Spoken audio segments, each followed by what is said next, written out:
Hi, my name is Shiloh. This is my first video back on LPS Tube. I really do wish it was for a different reason, but here we are. First, to establish dominance and to show YouTube that my videos are not intended for children. By the way, my videos aren't intended for children. This is my obligatory swear word in the first few seconds of the video. Fuck! Okay, with that out of the way, I'd like to give a few brief disclaimers before I start making this video. Firstly, at the time of recording, Basic Fun has actually finally issued a public statement on Instagram of all places, and many people have in fact received their pets or have found them in their area. But I'm going to go ahead and continue with my script as I wrote it and add the details about the public statements, etc. towards the conclusion of my video. Secondly, any and all photos and screenshots that I share in this video are not my original content. I've gathered tons of screenshots and material from all manners of places, including the LPS subreddit, the Back to LPS Instagram account, and things like that. I will be doing my best to list my sources towards the end of the video, but please forgive me if I miss some and let me know what I've missed. Thirdly, I am in no way saying that what happened here is the fault of the stores or their respective companies.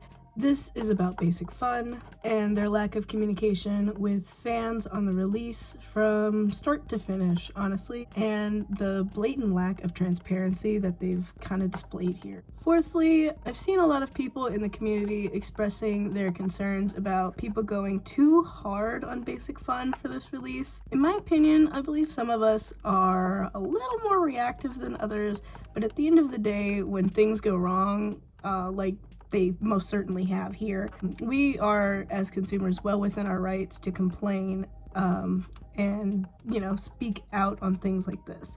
Basic Fun has a lot of explaining to do, and we've basically heard crickets from them. And with that being said, I understand that this is a very, quote, first world issue, oh, boo-hoo me, my favorite toys didn't get released when I wanted them to. Meanwhile, wars are going on in the Middle East. I understand that this isn't the biggest issue out there for 2023 and 2024, but I do believe it should be addressed. Capitalism has really gotten out of hand here, folks. Now, I want to talk about Basic Fun for a moment.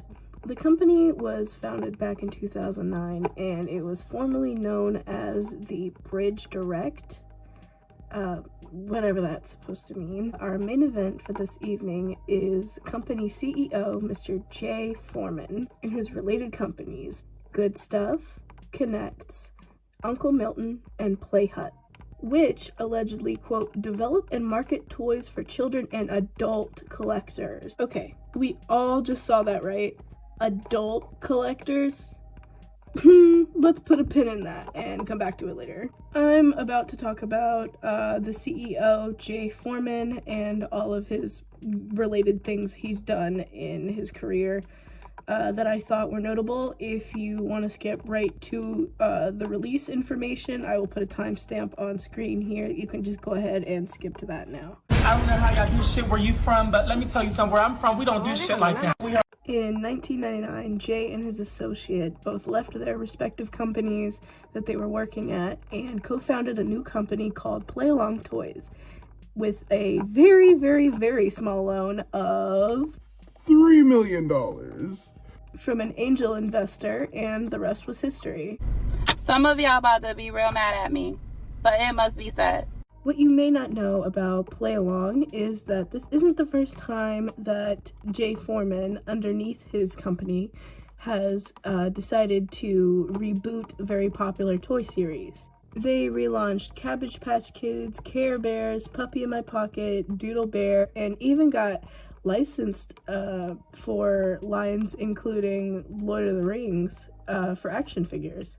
Mr. Foreman seems to have a pattern of taking other people's ideas and profiting off of them, but that's just in my opinion. Don't come for me. Oh my gosh, oh my gosh, oh my gosh, oh my gosh. Now everybody's ganging up against me. For what? What the Hey, it doesn't really matter what I think though, because they racked up a whopping 130 million by the end of 2003 in profits, so I highly doubt Mr. J is going to be sobbing in his McMansion that a random LPS tuber on YouTube called him unoriginal. Now, as far as for the company that we know today as Basic Fun, when they were starting up this company, their plan was originally to, quote, grow the company organically through acquisition. So basically in English, that means their entire business model is to grow their company slowly by taking already existing toy lines that fell off and re-releasing them, as well as acquiring shares in smaller companies to take them over. I feel like there's a term for this, but I'm not quite sure what that would be. Anyway. Look, I haven't even gotten to the actual mess that was the LPS Gen 7 release, and I'm already exhausted by this. This company also acted as a licensee and agent for the Sepida LLC, maker of toys that many of you, including myself, remember fondly. Zuzu Pets. I cannot believe that a lot of my childhood memories were created in large part due to this man. It shakes me to my core, honestly. In early 2018, the company acquired K'NEX, the construction toy brand, which was also licensed under Hasbro. And clearly this must have been when Hasbro and Basic Fun shook hands to later collaborate on this project together. At least that's my theory. I mean, I did see leaks on Reddit from a TikTok comment. I believe the dude said he was currently working at Basic Fun, and he was working on the LPS project, and he, you know, made some comments on TikTok, which we can't really speak to the validity of, but I mean, given that Basic Fun acquired K'NEX, which was also licensed under Hasbro, it's not a far-fetch that they met in like 2018 and they started working together around 2019, 2020 area. Something I found interesting while researching for this video was apparently in 2019, Trump tried to pass some kind of policy where there would be an export limit, like a tax on all toys and other such things brought from China to the US. And apparently Mr. Jay Foreman here was an outspoken opponent for this policy, which doesn't really surprise me at all because, I mean, it speaks to absolutely nothing about his political beliefs. Obviously, he would be in support of whatever brings him the most money and oppose things that take that money from him. I just thought that was an interesting tidbit to mention. Now, finally, to get to the actual release bullshit. I know all of you are on the edge of your seats for this one. I'm gonna take a bit of a forward jump in time to about the midway point of 2022. We all received news in November of that year that Basic Fun would be partnering with Hasbro in rebooting the Littlest Pet Shop franchise. Fans were ecstatic. People were flocking to places like LPS Amino, the subreddit I mentioned, and even back to LPS Tube to express their excitement for LPS actually coming back. We didn't hear much on this release the following year.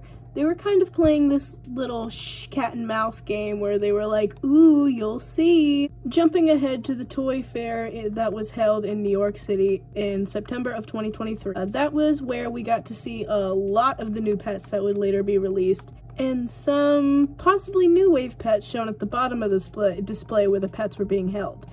Many actually speculated that the new main 5 pets would be released after the first wave that sent a huge spike in excitement throughout the whole community, and you can see why. It's very clear that they do plan to, or at least they said they plan to, reproduce a lot of the old LPS short hair cat molds, if you can look really close in the image and see it. Funny thing, when I was looking up clips for this video, I came across a video made by Jenny's Crayon Collection, which showcases everything shown at that particular toy fair.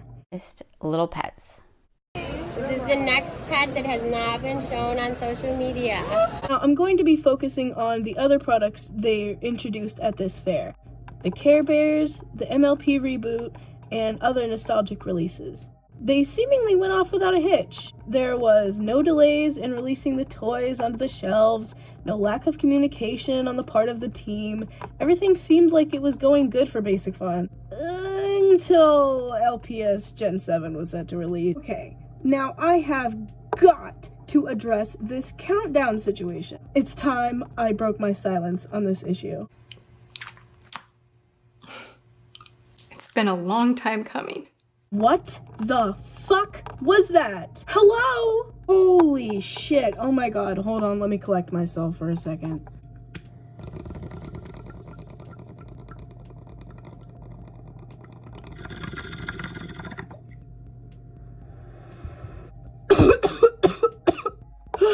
Okay.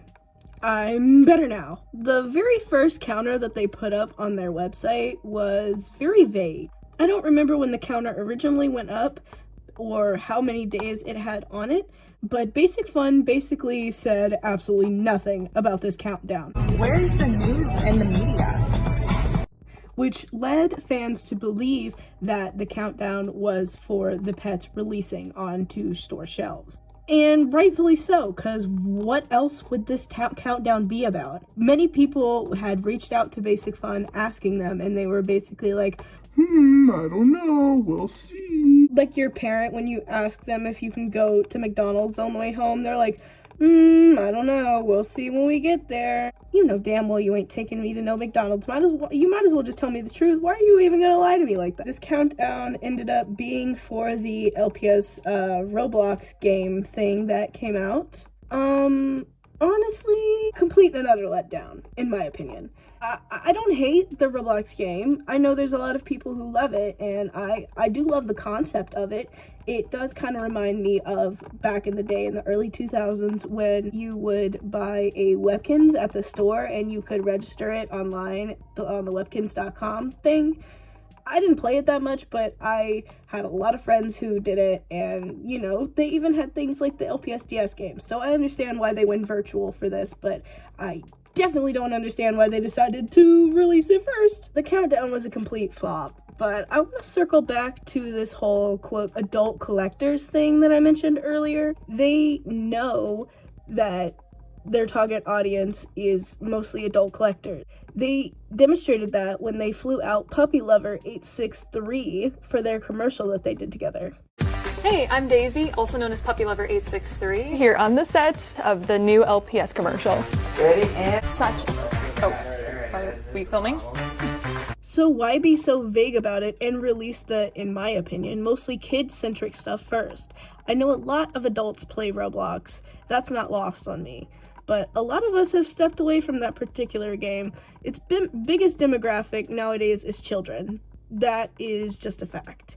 It's unlike Minecraft, where a lot of people who grew up playing the game when they were kids continued to play the game into adulthood. I don't think anyone who was playing Roblox as a kid when it came out is still playing it actively now. If I'm wrong, please correct me, but yeah.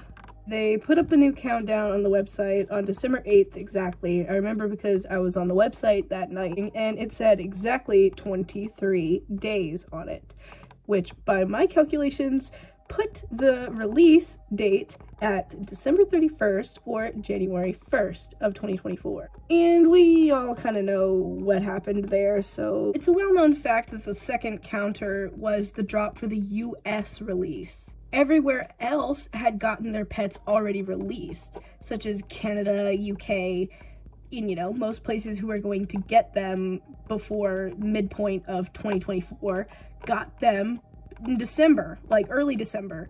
They had full displays out and everything in Canada and stuff. Which raises the question, why was the US drop so horribly handled? The counter was up for a while, and then we hit around December, and they took down the counter and put it back up at 23 days. That was on December 8th. So the 31st rolls around, and some people are finding LPS in stores, but not many at all.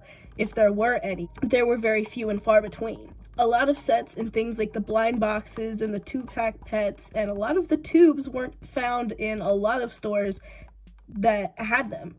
they really only had this particular set. I saw so many people posting that they only had 3 or 4 of this particular tube, which is really, really weird to me. Like, what happened? I genuinely don't understand.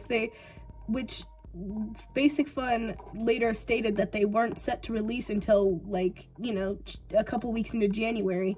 If they weren't set to release, then how did some of them make it onto a truck and get placed into different stores around the US?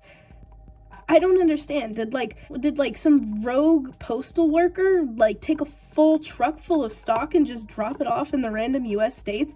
I actually don't understand how this kind of thing happened. I thought we were gonna steal a bus. Did she really got the bus and whipping the piss out of it? Whipping the piss, you know?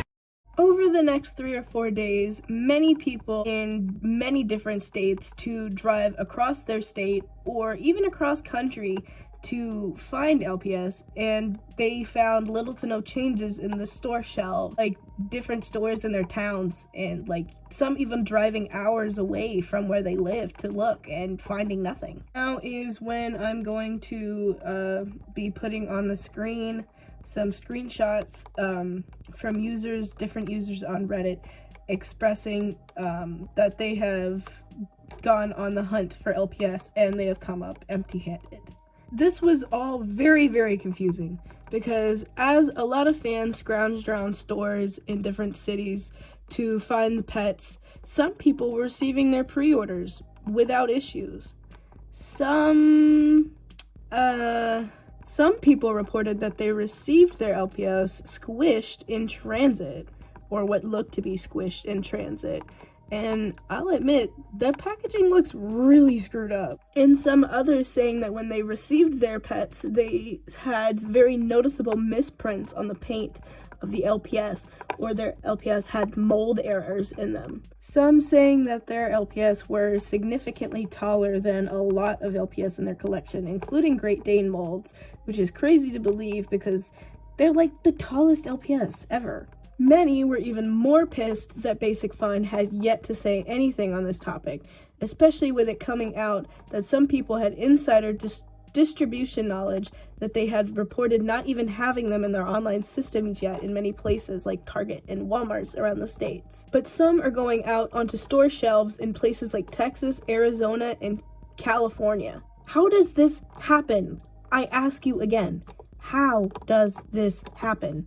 So now we're finally at the part where I discuss the public statements that Basic Fun posted to their Instagram on January 3rd, exactly 3 days after all of this started. I really have nothing to say about this apology other than it's not one. Literally no accountability was taken. It's like, wrap it up, Colleen. The ukulele is burning my eardrum. You got one-way ticket to the manipulation station. No, but in all seriousness, I felt that this statement really lacked a certain authenticity to it, and knowing what I know about our CEO, I'm not surprised one bit. We finally got official confirmation when LPS are supposed to be hitting store shelves, and tell me why Walmart isn't set to release until February 12th? Oh my god, I'm going to be sick. No, seriously, I live in a small town and Walmart is within walking distance to me compared to the drive I'd have to take to get anywhere else, and I'm really crawling out of my skin on this one. So, in conclusion, wow, what a fucking mess this release has been. As of when I'm recording the conclusion part of this video, it's been like several days have passed. And many people are starting to see pets in their stores, and I'll have an updated map on the screen now, but it's spreading, like, you know, they're spreading out slowly over the days. It's very disappointing that this entire thing even happened, but you know what? Fuck it, we ball. This new wave of LPS has sparked a new passion in the community on YouTube and elsewhere. Even if the US release didn't go completely according to plan, I'm still grateful to Basic Fun for what they're doing for collectors, their communities, and inspiring the same love that we have for them for the next generation. Hell, I'll probably buy some sets and keep them in their boxes for when I have a kid someday and they get to an appropriate age. I remember the way that my little cousin used to look at me when I would show her my videos I made back in the day, and the complete awe she was in, and I would absolutely love to inspire that for my own child. Obviously, my kids won't be watching these videos here on YouTube. I'll have a separate, like, LPS Miss Rachel thing set up for them, but that's neither here nor there. Anyway, I think I'm done yapping for this video. I will see you guys whenever I make a new video. And if you have anything to add on the things that I discussed here, please comment down below. I would love to get your opinions on this subject. Anyway, I hope you enjoyed watching, and thank you, even if you didn't.